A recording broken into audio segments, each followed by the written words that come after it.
ఒక గంట తర్వాత 1.5 గంట తర్వాత ఎవరినో కనుక్కున్నారు ఒక సిఐ గారు. ఏదో స్థలం పార్టీ ఆఫీస్ కన్నా ఒక స్థలం ఆక్రమించుకున్నారంట, సచివాలయం వాళ్ళు కేసు పెట్టారంట అన్నారు. సరే ఆ పిల్లోడు మొన్నటి దాకా కారణాలు ఏదైనా మీ పార్టీకి వచ్చాడు కదా, ఇప్పుడు మా పార్టీకి రాగానే ఆ పార్టీ స్థలం మాదైపోయిందే, సరే ఓకే అలాగైనా పర్వాలా, ఎఫ్ఐఆర్ కాపీ ఉందా సార్, 6 గంటలకు అరెస్ట్ చేసిన వాళ్ళు 3:30 గంటకల్లా ఇక్కడికి వచ్చేయాలి కదా, 4 గంటలైంది, ఎప్పుడు తీసుకొస్తారంటే తీసుకొస్తారు సార్ అన్నారు. ఎప్పుడు సార్ అంటే సరే సార్ అన్న. అది ఓకే, అతని మీద కంప్లైంట్ వస్తే ఇంకొకరిని ఎందుకు తీసుకెళ్లారంటే తెలియదు. మళ్ళీ ఒక అరగంట తర్వాత ఏం చెప్పారు, లేదు 5th టౌన్లో కేసు పెట్టారు, మిస్ అప్రోప్రియేషన్ ఆఫ్ ఫండ్స్. నవ్వు వచ్చింది, ఇది పెద్ద హాస్యాస్పదం. కార్పొరేటర్లంట ఫండ్స్ని దుర్వినియోగం చేశారంట. అసలు కార్పొరేటర్గా ఫండ్ ఎక్కడిది?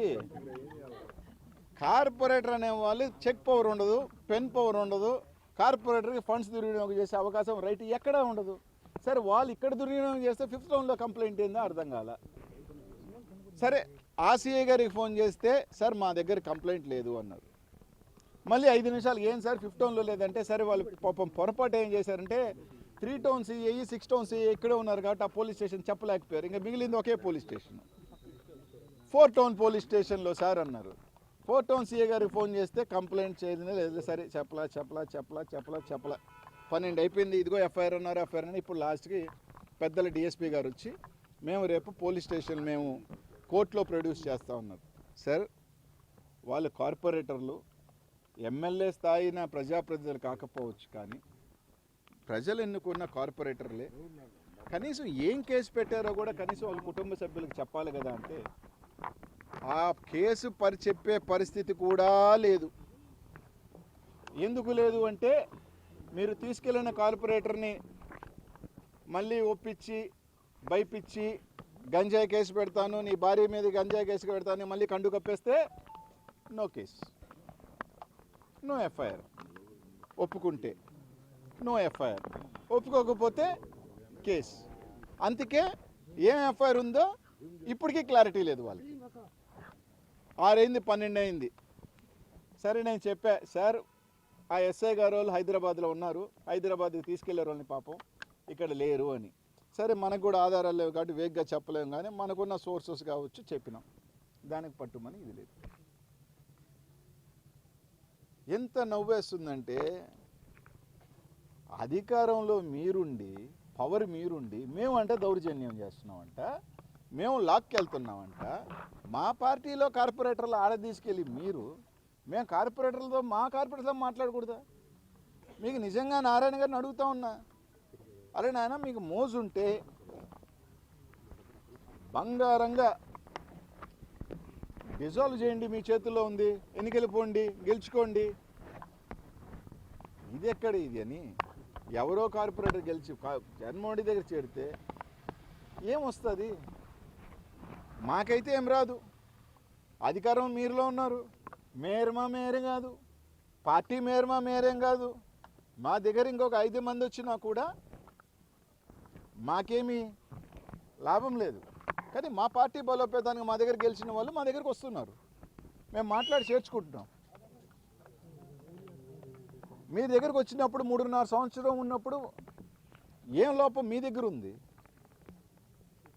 ఏం ఆ రోజు భయపెట్టిపోయారో వాళ్ళు తప్పు తెలుసుకొని వస్తుంటే అసలు ఎంత. నిన్న వార్తలు టీడీపీ కార్పొరేటర్ని లాక్కెళ్తున్నారు, ఈ తాయిలాలు చూపిస్తారు. టీడీపీ కార్పొరేటర్లు లేనే లేరు నెల్లూరులో.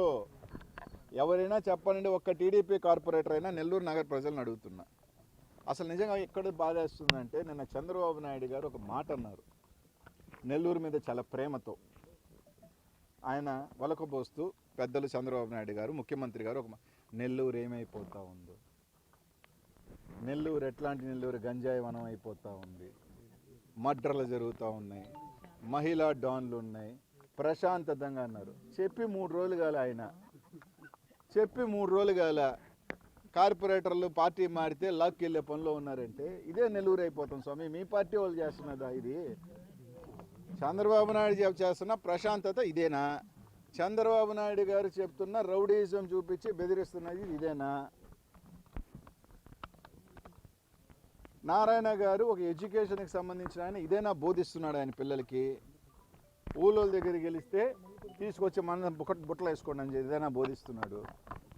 పాపం పోలీసులు నెల్లూరులో గంజా ఎందుకు ఎక్కువైపోతుందంటే నేను చెప్తా, మర్డర్లు ఎందుకు ఎక్కువైపోతుందంటే పోలీసులకు పాపము వాళ్ళని పిలిచి వాడి మీద కేసు పెట్టండి, వాడి మీద రౌడీ షీట్ పెట్టండి, వాడికి ఏదో తాత మీద కేసు పెట్టండి, వాళ్ళ మామ మీద కేసు పెట్టండి. ఈ వైసీపీ వాళ్ళ మీద కేసులు పెట్టే పనిలో ఈ వైసీపీ వాళ్ళు కేసు పెట్టే పనిలో పాపం ఆ గంజా కట్టే వాళ్ళని, ఆ మర్డర్లు చేసే వాళ్ళని వాళ్ళని వదిలేసినారు.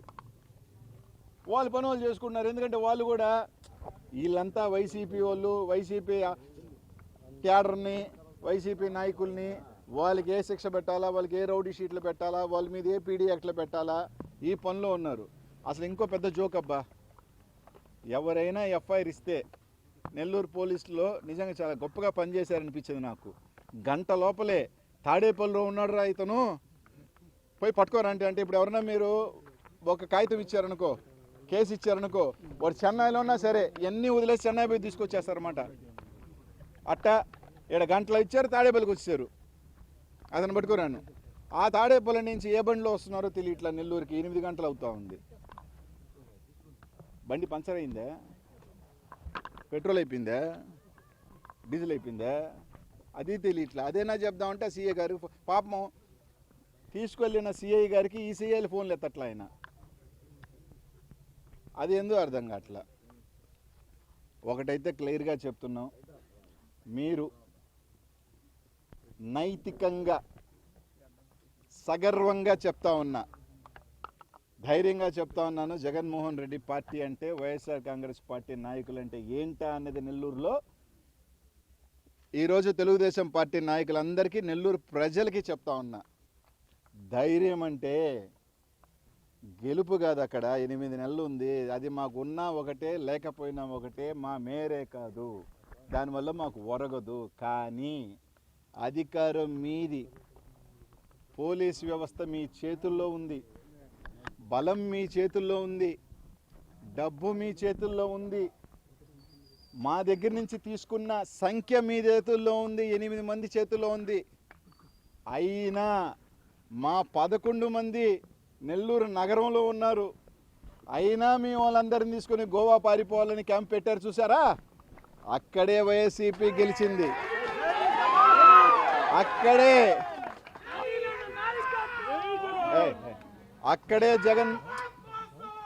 అక్కడే జగన్మోహన్ రెడ్డి గెలిచాడు, వైఎస్ఆర్ కాంగ్రెస్ పార్టీ నాయకులు గెలిచారు. ఇది చాలాదా మా నైతిక విజయానికి? మేము వెళ్ళి, మా వాళ్ళు వెళ్ళి అక్కడ ఉండాల్సిన అవసరంలే.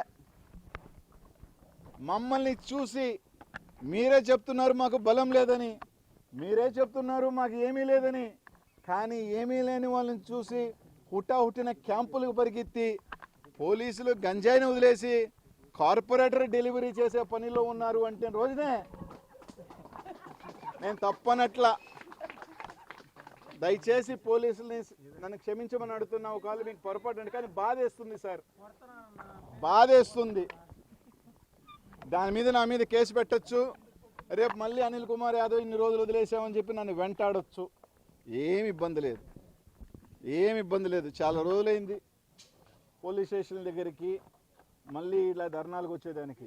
కానీ ఒక్కటైతే చెప్తున్నాం, మీరు ఎంతమందినైనా తీసుకోండి, ఏమైనా తీసుకోండి, కానీ మమ్మల్ని చూసి భయపడుతున్నారే, మమ్మల్ని చూసి క్యాంపులు పెట్టారే, అది చాలబ్బా వైసీపీ వాడు పవర్ అంటే. ఆ ధైర్యం చాలు.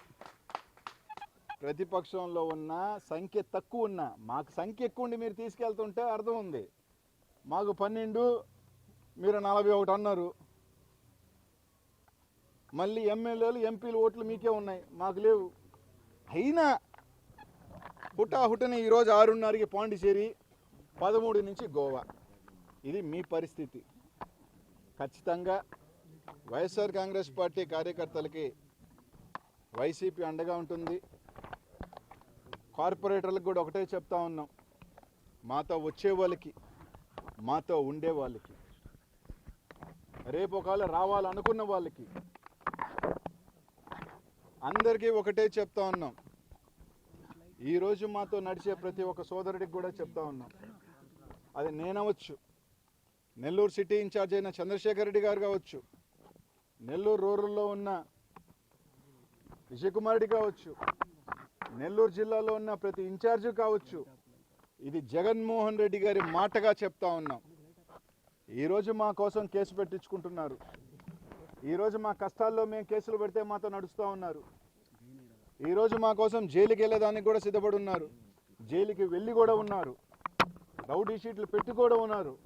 నిజంగా వాళ్ళు ఎవరు కూడా చాలామంది మాకు కనిపించకపోవచ్చు, కానీ మీ అందరికీ చెప్తా ఉన్నాం, ఖచ్చితంగా మీ రుణం తీర్చుకునే రోజు వస్తుంది. వాళ్ళ రుణం కూడా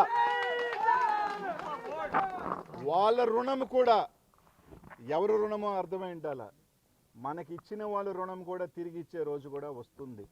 ఎవరు గొప్పోలం కాదు, ఎవరు తక్కువ కాదు. కాలం అనేది ఈరోజు వాళ్ళది, రేపు మనది. ఈరోజు మీకు ఉంది, మీ కాలం ఉంది, మీరేమి చేసినా చెల్లుబాటు అవుతుంది, మీరేమి చేసినా ఆట ఆడుతుంది, మీరు ఏమి మాట్లాడినా